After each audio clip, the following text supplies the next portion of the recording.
আজকের এই রোড শোতে যে বড় মাত্রায় ভারতীয় জনতা পার্টির সমস্ত কার্যকর্তারা স্বতঃস্ফূর্তভাবে এখানে পৌঁছেছেন, আর তার সঙ্গে সঙ্গে সমস্ত বিলিনিয়াবাসীকে আমি অনেক অনেক সাধুবাদ শুভেচ্ছা জানাই।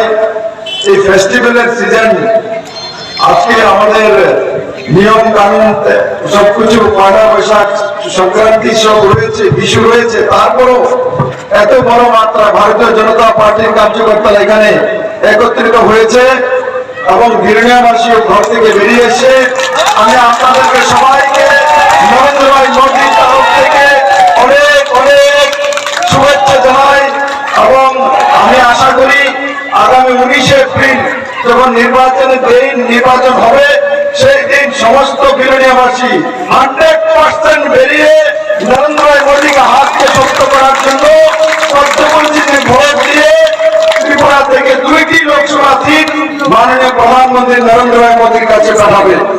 আমার সমস্ত ভারতীয় জনতা পার্টির সমস্ত কার্যকর্তা, যুব মোর্চার কার্যকর্তা, মহিলা মোর্চা, এসসি মোর্চা, এসটি মোর্চা, ওবিসি মোর্চা, মাইনরিটি মোর্চা, সমস্ত মোর্চা কার্যকর্তা সহ মাদার কমিটি এবং সমস্ত বিরোধীবাসীকে আমি আমারও করজোড়ে নিবেদন করি, আমি আপনাদের কাছে আশীর্বাদ চাই, আপনাদের সহযোগিতা চাই, আপনাদের ভরসা চাই, আর 100% ভোটিং করে নরেন্দ্র মোদীকে তৃতীয়বারের মতো প্রধানমন্ত্রী বানানোর জন্য বিরোধীবাসী নিশ্চিত করবে।